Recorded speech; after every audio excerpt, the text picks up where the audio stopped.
Tony grabbed my arm in the hallway outside the courtroom and said, "Eileen, please don't do this." I looked at him, smiled, and walked through that door anyway. I was 68 years old, and I had just decided to hand my husband everything we had built over 41 years. Every account, every property, every share of the business.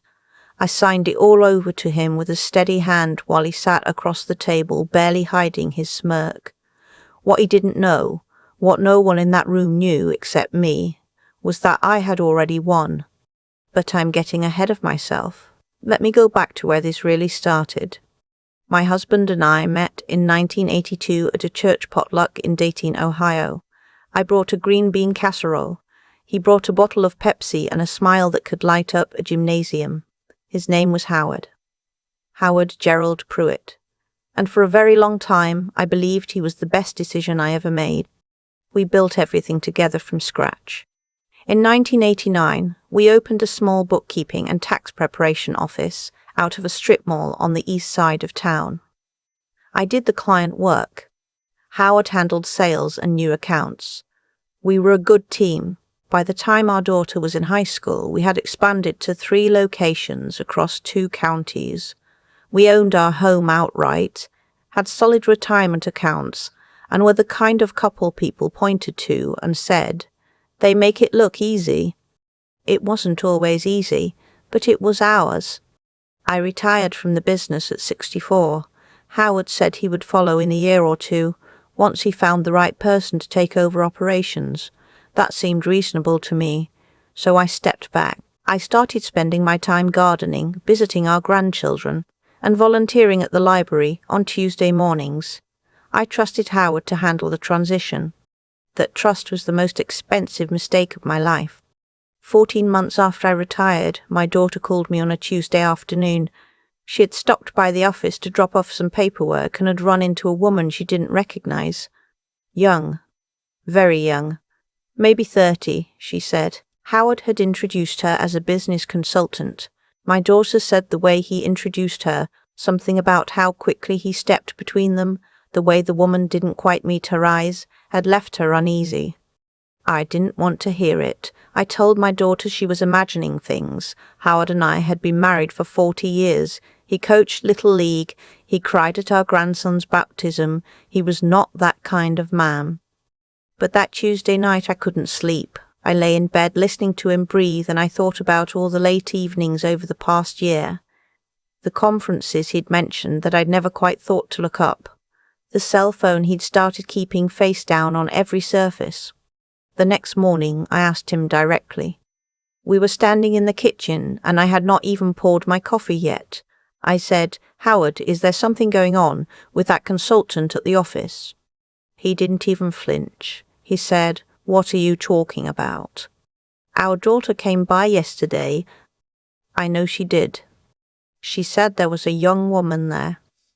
She's helping us modernize the billing system. It's a business relationship, Eileen.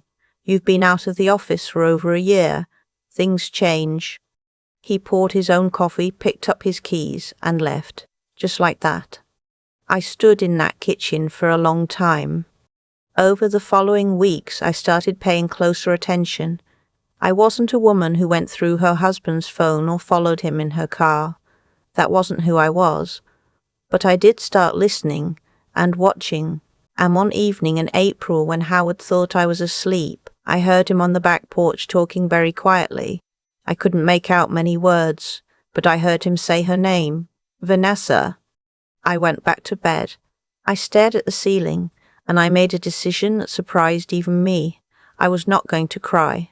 I was not going to confront him again and let him make me feel foolish for noticing. I was going to find out exactly what was happening, all of it, not just the affair, before I said another word. I called a friend of mine from church, a woman named Bet who had gone through a divorce 8 years earlier and had come out the other side with her head held high. I asked her who her attorney had been. She didn't hesitate. She said, "Call Lawrence Alderman, and call him before you tell Howard anything." I called Lawrence the next morning. He was a soft-spoken man in his late 50s with reading glasses. He was always taking on and off. His office smelled like old coffee and lemonwood polish. I liked him immediately. I told him everything I knew, which at that point wasn't much. He listened without interrupting. When I finished, he leaned back in his chair and said, "Mrs. Pruitt, before we talk about anything else, I want to recommend we bring in a forensic accountant to look at the business records." I asked him why. He said, because in my experience, when a spouse starts hiding personal behavior, they're often hiding financial behavior too. And you spent 30 years building that business. We need to know what it actually looks like right now. I hired the accountant. Her name was Rosalind, and she was meticulous in a way that reminded me of my favorite third-grade teacher. Quiet, thorough, and not someone you wanted to disappoint. She spent 6 weeks reviewing records, tax filings, payroll, vendor contracts, quarterly statements. What she found made Lawrence go very still when she presented it. Over the past 2.5 years, Howard had been systematically reclassifying personal expenses as business expenses, dinners, hotel stays, a trip to Scottsdale that I had been told was a trade conference, jewelry purchases coded under client gifts. He had also begun paying Vanessa a salary, listed as an independent contractor, that bore no relationship to any actual services rendered.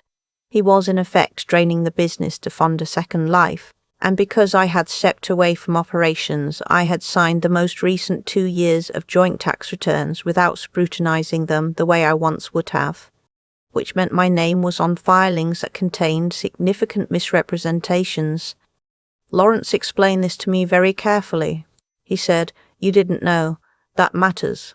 But we need to handle this the right way, because the IRS does not distinguish between signatories based on intent, not initially." He told me there was a legal provision called innocent spouse relief. If I could demonstrate that I had no knowledge of and received no benefit from the underreported income, I could potentially be separated from Howard's liability. But timing mattered, and strategy mattered. That was when Lawrence outlined a plan that made my stomach drop.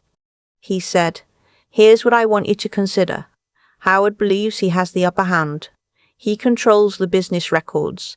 He assumes you don't know what you don't know. If we go in aggressively right now, he will hide more. He will move assets. He will make Rosalind's job much harder and your settlement much smaller." He paused. "But if you let him believe he's getting everything, let him take it, then the moment it transfers to his name alone, every liability attached to it transfers with it, including the back taxes, including the penalties, including the fraud exposure." I sat with that for a long time. I said, "You're asking me to give him everything." Lawrence said, "I'm asking you to let him take everything. There's a difference." I asked him what I would have left. He walked me through it. My personal retirement accounts, the ones in my name alone, funded largely before we opened the business, were protected under Ohio law and not subject to division. My Social Security benefit, based on my own work record, was mine regardless. And Lawrence had already flagged the forensic findings for a quiet referral to the IRS whistleblower office, which meant an investigation was likely coming whether Howard knew it or not. If he took sole ownership of a business carrying 2.5 years of fraudulent filings, he would be holding the bag alone. "The only question," Lawrence said, "is whether you can do this. Walk into that room and sign those papers and not let him see anything on your face." I thought about 41 years. I thought about that church potluck. I thought about the porch in April and the sound of Howard saying her name in the dark. "Yes," I said, "I can do that." The mediation session was set for a Thursday morning in October. Howard arrived with his attorney, a sharp-dressed man who kept checking his watch. Howard himself looked relaxed, a little too relaxed. He had clearly been told this would go smoothly, that I was going to fight, lose, and walk away with the minimum. When Lawrence had first told Howard's team what I was proposing, that I would accept a clean break, relinquish my share of the business, and ask only for a modest spousal support arrangement, Howard's attorney had called back within the hour to confirm. They didn't even negotiate. They were too eager. That eagerness told me everything I needed to know about how underestimated I had been for a very long time. I sat across the table from Howard, and I looked at him clearly, maybe for the first time in years. He had aged in the months since this had started. There were lines around his eyes I didn't remember. He was wearing a new watch. I didn't recognize it. I thought, she picked that out. I signed where Lawrence told me to sign. I kept my face neutral. When it was over, Howard's attorney shook hands all round, and Howard himself actually said, "I hope this gives you some peace, Eileen." I said, "Thank you, Howard." And I meant it, just not the way he thought. 3 weeks later, I got a call from Bet. She had run into Howard's sister at the grocery store.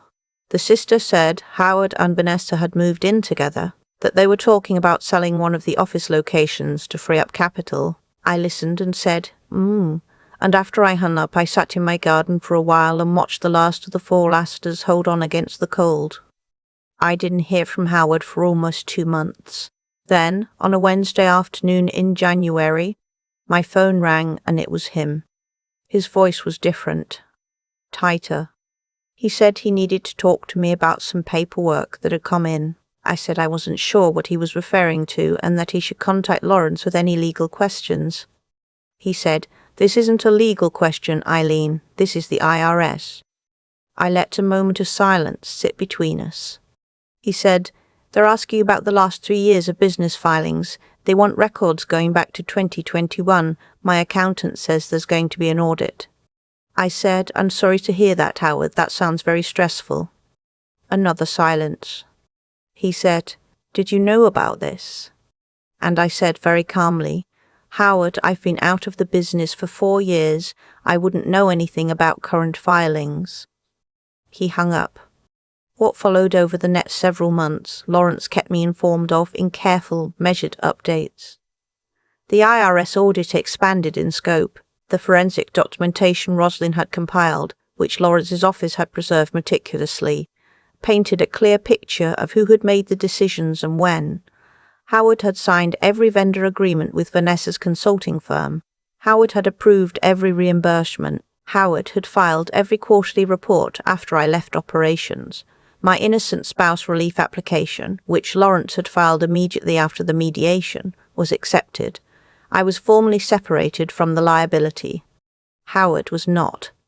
The penalties for fraudulent business expense deductions and the unreported compensation to an undisclosed related party ran into 6 figures. The IRS placed a lien on the business. Howard had to sell not 1, but 2 of the 3 locations to cover the debt. The remaining location was operating at a loss because, as it turned out, Vanessa had no particular expertise in bookkeeping or tax preparation, and the clients had begun to notice. I heard from Bet that Vanessa left sometime around April. Bet said Howard's sister had told her it was mutual, but the way she said it made clear it was not. I did not feel triumphant. I want to say that plainly because I think people expect you to feel triumphant in these moments, and I didn't. I felt tired. I felt a complicated, hollow grief for the 41 years that had been real, or real enough, before whatever happened to Howard had happened to him. I grieved the person I had believed he was, even knowing that person had not existed in quite the way I'd imagined. But I also felt something else. Something quieter and more durable than triumph. The February after the audit concluded, I drove down to see my daughter and her family in Columbus. We had a Sunday dinner that lasted 3 hours. My grandson, who had just turned 7, fell asleep with his head in my lap while the adults talked at the table. I sat very still so I wouldn't wake him, one hand resting on his back, feeling him breathe. My daughter waited until he was in bed before she asked how I was really doing. I told her I was genuinely all right. She looked at me for a long time, the way she used to look at me for a long time, the way she used to look at me when she was a teenager, and wasn't sure if I was telling the truth. Then she nodded. She said, "You seem different." I asked her what she meant. She said lighter, like you're not holding something. I thought about that on the drive home. I thought about the years I had carried without knowing I was carrying it. the low-grade weight of trying to keep something intact that had quietly been coming apart. The energy I had spent not looking at things too closely, the grace I had extended over and over to a version of Howard that had been slowly replaced by someone I didn't recognize. I wasn't holding that anymore. That was what she was seeing. My retirement accounts, as Lawrence had explained, were untouched. My Social Security benefit I had waited until 67 to claim, which I had done the year before all this began, was mine. The spousal support, modest as it was, came in on the 1st of every month with the reliability of a utility bill. I had the house because Howard had not pushed for it. In his calculation, the business was worth far more. He had been right about that once. He had miscalculated how long that would remain true once his accountant started talking to federal investigators. I am 69 now. I garden. I volunteer at the library on Tuesday mornings still, same as I always have. I have started taking a watercolor class on Thursday evenings at the community center, which I am not especially good at, and which I enjoy more than I've enjoyed almost anything in years. My instructor is patient and funny and doesn't make me feel like I should already know things I don't know. Last month my daughter and I drove out to a bed and breakfast in the Hocking Hills for a weekend. We hiked a trail we talked about hiking together for at least a decade. It was cold enough that our breath made small clouds in front of us. We stopped at a lookout point above the gorge and stood there for a while without saying anything. She said eventually, "I'm proud of you, Mum." I said, "For the hiking." She laughed. She said, "For everything." I didn't tell her everything. Not all the details of what Lawrence had helped me do. Not all the days between that kitchen in April and that Thursday morning in October when I sat across from Howard and signed my name without trembling. She knew enough. She knew I had gone through something that would have undone a lot of people, and that I had not been undone. That is what I want other women to hear when they listen to this. Not that I was clever, not that I outsmarted anyone. What I want them to hear is that I made one decision that changed everything, and that decision was to stop being afraid of what I would find out. To call Lawrence, to let Roslyn look at the numbers, to sit in that office and listen, really listen, to what my options were before I said a single word to Howard about any of it. You cannot protect yourself from what you refuse to see. I saw it. I called the right people. I waited, even when waiting felt like losing. And then I walked through that door, signed those papers, smiled, and let Howard Gerald Pruitt take exactly what he deserved. I drove home alone that Thursday in October with the radio off, and the windows cracked despite the cold, and the trees along the highway were at their absolute peak. Orange and gold and one particular red, so saturated it almost looked like something was on fire. I thought, I'm 68 years old and this is not the end of anything. This is just what comes next. And then I drove home, made myself a cup of tea, and went out to see what was still blooming in the garden. I still think about that Thursday morning sometimes, the pen in my hand, Howard sitting across the table looking so certain he had won, and me signing my name over and over again on documents that, to everyone in that room, looked like surrender. What Howard never understood, what I'm not sure he's capable of understanding, is that the way things end is almost always a direct result of the choices made long before the ending. He spent years making choices he assumed no one was watching. Small lies first, then larger ones. Expenses coded wrong. A salary paid to someone who earned nothing. Signatures I trusted him not to misuse. Every one of those choices was a seed he planted in ground he thought was his alone. He never considered that the harvest would come due. That's not fate. That's not luck going one way or another. That's simply how things work when you pay attention long enough to see them through. What I've come to believe, sitting with all of it these past months, is that the outcome of my story came down to 3 things, and none of them were dramatic. None of them happened in a courtroom or in a lawyer's office. The first was that I chose at the hardest moment to do the right thing, not the easy thing, not the emotionally satisfying thing, but the honest thing. I didn't go after Howard out of anger. I didn't try to punish him. I followed Lawrence's counsel. I let the truth do its own work, and I kept my hands clean throughout. There's a kind of quiet that comes from Matt. You can sleep. I slept. The second was that I used my head when every part of me wanted to react. When my daughter called that Tuesday afternoon, I wanted to drive straight to that office and make a scene. When Howard said things change and walked out of the kitchen, I wanted to scream. I didn't. I called Bet. I called Lawrence. I sat in Rosalind's office and listened to numbers instead of my own fury.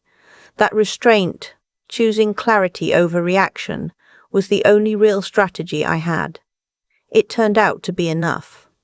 The third was that I didn't quit when quitting would have been so much easier, signing those papers and walking away with almost nothing.